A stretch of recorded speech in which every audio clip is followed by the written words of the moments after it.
Hey guys, Hemi Vertible here. I wanted to go over this broadcast sheet with you real quick. You know, these are the standard sheets that you find in your car underneath your back seat or in behind the back of one of the front seats or in the glove box. I find them all over the place. They end up in other cars sometimes as well. Uh, Fortunately for me, this 69 Charger, they had already found it under the seat and had stuck it in a nice little book for me. And I bought the book that decodes the broadcast sheets online, and I basically went through and tried to figure out just about what everything meant on this broadcast sheet. I wasn't successful with everything because a lot of it is like the last two digits of part numbers, and they said over the years part numbers change quite a bit. So it's some stuff that you don't necessarily really care too much about. You know, you get down to the knick-knacky of it, but I went ahead and listed it line by line, and I'm gonna just run down through it real quick. And there's a couple things on here that you find out that aren't necessarily on the fender tag. You know, most of what you see on here is already on the fender tag or the VIN number and stuff that's kind of meaningless. Like, we start out up here with the sequence number, and that's just factory information. The vehicle order number, it's all like factory stuff. And then you get over here to the VIN number, the XS29L. Of course, that's the Charger, hardtop 440, 69. B's to Hamtramck, Michigan. And of course, the sequential number of the car that came off off of the assembly line. That ends up being the serial number as well. And one of the things that I thought was really cool is this car. You see that you use the Y at the top. Up here you got the Y, and you put that in with the 1 and the 4, and it gives you a Y14.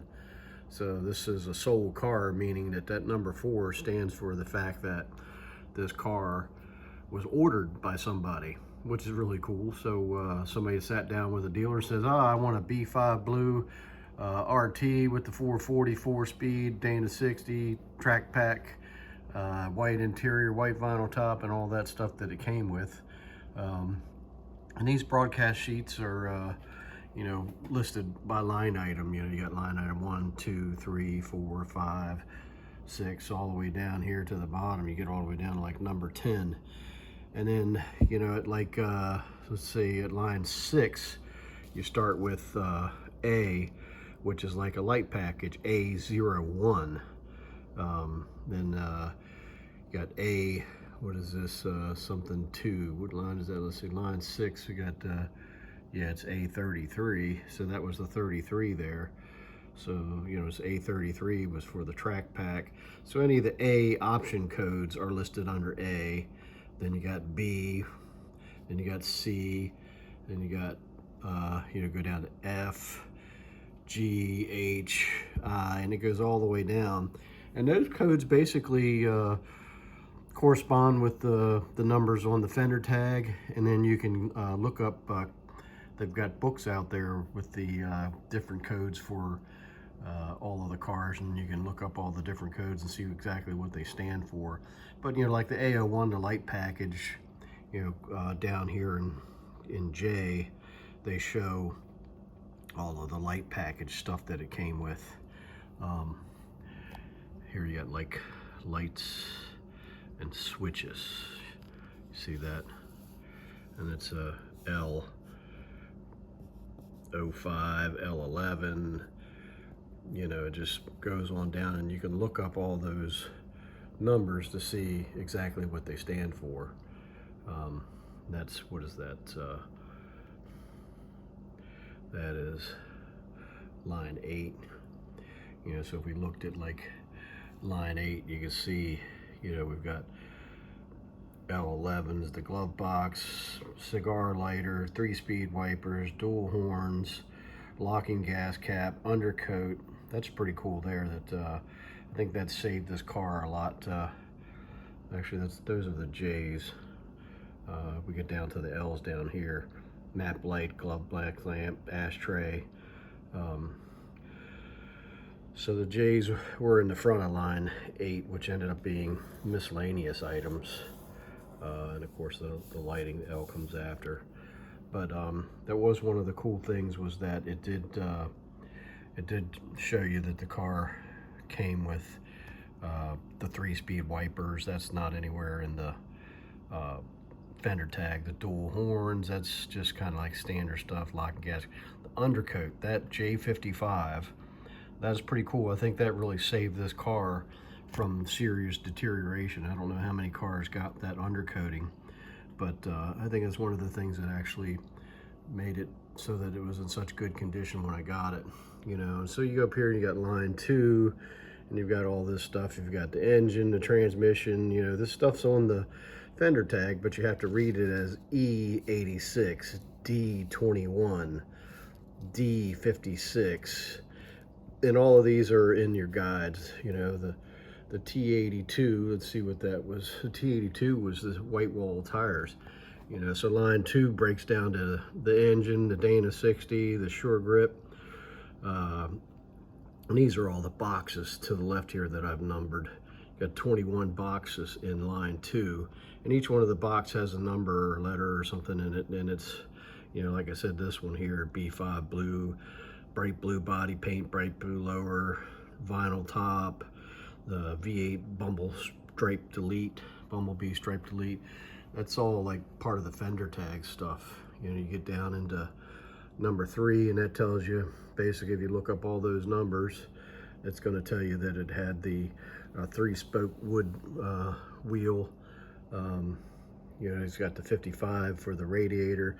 Of course, I said last week that we got a radiator over here that, you know, this radiator has a different number than what should be in this car. This car should have the 055 based on the fender tag, and this is a, it looks like a 357 4605, and that ends up being a C-body radiator, a 1972 C-body 26-inch. So I'm going to yank that out, and we got this nice replacement radiator here off of eBay or Marketplace, I can't remember, but you know, there's the 55. So you want to know what radiator your car had in it, and you have a build sheet, you look at that last 2 numbers of the part number, and that'll tell you what radiator you had in your car. You know, so there's some good information on here. If your car's missing stuff, it'll tell you exactly, you know, what you're looking for. So you get down here and it tells you all kinds of different. Line 3 here, you got the, you know, power steering. If you didn't know if you had power steering or not, that's not a VIN tag item either. I tell you, you got the X9 black horn button. It's not a tilt comm. It's got the 3-spoke steering wheel, wood grain. You know, here we are, the 055. Like I said, that's the radiator number. You just keep going down the list. You got, you know, fan spacer, hoop-de-doo. This is pretty cool. It's got the 70 amp battery, which basically was the red top battery. So if you were trying to put it back to original, you know, you had the red cap batteries. Down a little bit lower, you got the 4-speed trans. Speedometer gear says it's a 36 tooth. So you know from the factory you should have had a 36 tooth in there. You get over here to the 4th line, and you've got the propeller shaft, the drive shaft, axle, the wheels, frame, your whole pile of stuff. Here's your rear springs. Those are the Hemi springs. Got heavy duty shocks, front brakes. You know, that's line 4. Line 4, we'll run down through that real quick. Here's the drive shaft, part number, Dana 60. This last 2 digits of part numbers for stuff painted black. Let's see the frame part number, Hemi torsion bars, Hemi rear springs, front heavy duty shocks, 11x3 drums, clutch and brake pedal. Go down to line 5. Line 5 is pretty empty. Ain't a whole lot on line 5 at all. You had something up in here. Wasn't able to make that out too good, but you get down to the other end here, and they got some numbers down here that I could not find that anywhere. You know, they were telling you that line 5 basically tells you what emissions decal is supposed to get, the tire pressure decal is supposed to get, and 882, we just don't know what that is. Line 6, like I said, you got that light package, A01, the A33 is a track pack. B31s, the heavy duty brakes with power assist. That's pretty cool there that C12, this car does have the shoulder belts in it. I guess some of them do, some of them don't. It's got the center console, which is on the fender tag as well. It says rear armrest, no ashtrays. This one has ashtrays on the armrest, so I don't know that I read that correctly. Bucket seats, obviously, and it had carpet instead of a rubber mat. Line 7, there you go. It's got the red cap 70 amp alternator, and that's right there. You got the F25, and if you look up F25 in any of your books that you have on the codes, it'll tell you the F25 is a red cap 70 amp alternator. Had tinted glass, remote control left-hand mirror, H11, and this is pretty cool if you didn't know whether or not your car had a rear defrost, because I don't think that showed up on the fender tag either. You know, here we are, we're under line 7. Get over here at this other end, and there it is.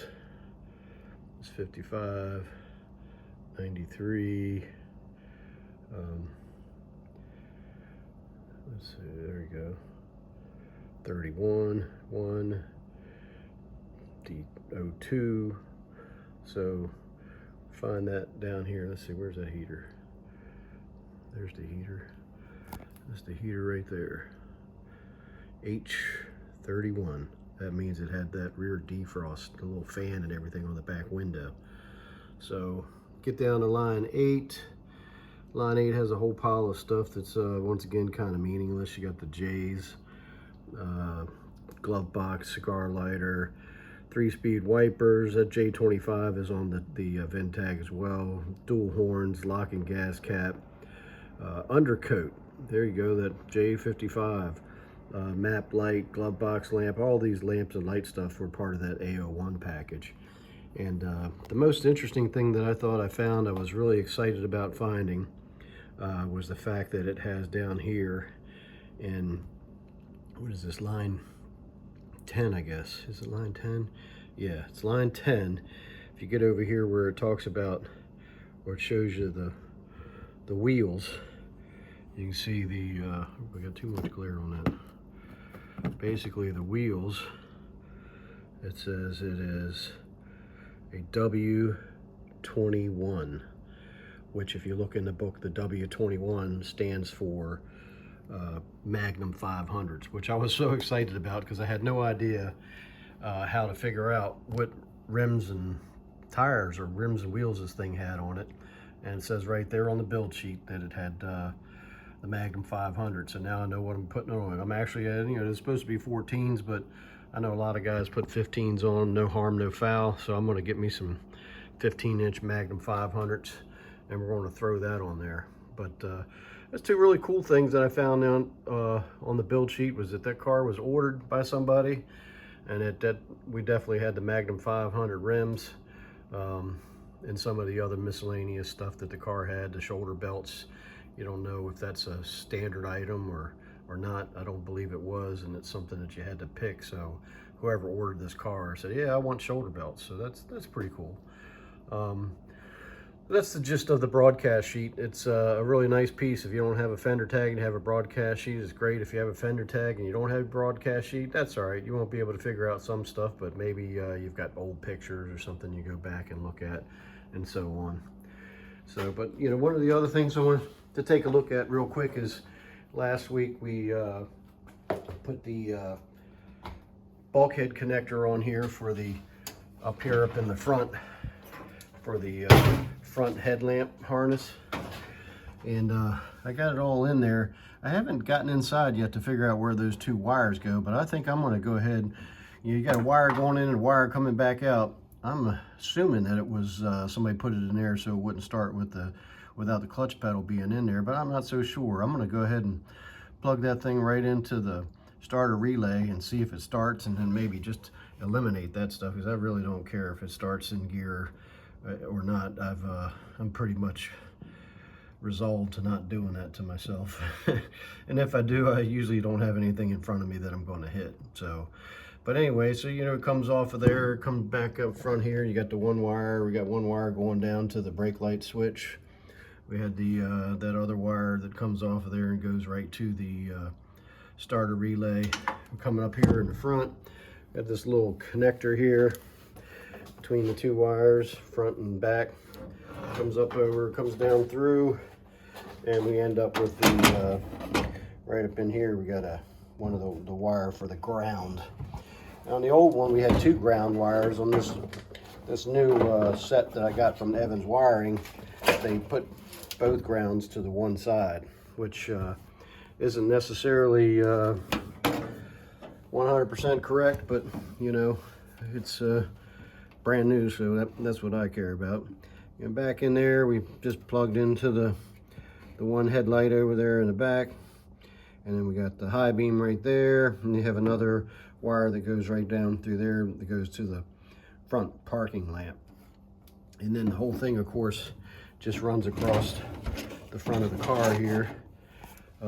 We got a couple little connectors there that holds it in place across the front end of the grill there, and it goes to the other side. Same thing over there. We're just connecting into the 2 headlights in the front. Something else I wanted to point out, these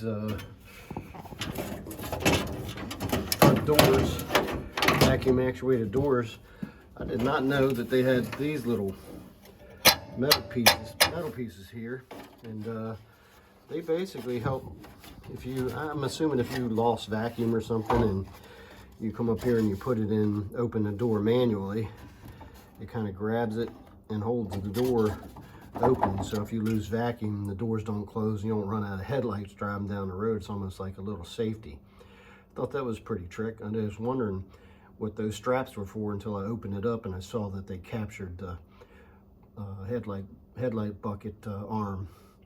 So that was pretty cool. The other thing I was looking at is these vacuum hose. So the system ended up a lot simpler than I thought it was, but you know, it's like I said, it's back here tied into this vacuum port on the intake. It comes up in the front, and both lines, one line, the skinny line goes inside, that line goes to the engine, and the vacuum canister, you know, that's holds vacuum in case you're losing vacuum, and don't let the headlight doors close or do a whole lot by not having vacuum. So we're going to get I got a new battery tray for it. I got the canister coming. I'm going to put new hoses and all that on there. I'm not sure if these vacuum pods up on the front are any good. We'll hook them up and we'll see what happens. Chances are they're probably flat as a pancake. And then we'll be redoing those at some point in time. But at least we'll have new lines going to them. How about that? So that's the gist of it. We'll get moving forward a little bit more, get some of this stuff taken care of. And once I get that in there, we'll reconvene and we'll do another video showing you everything completed. And I get that in there, get the new battery in there, and we're going to take her out for another ride and see how she does. Thank you all for watching. If you enjoyed the video, please subscribe, hit the like button, and we'll see you next time. Thanks.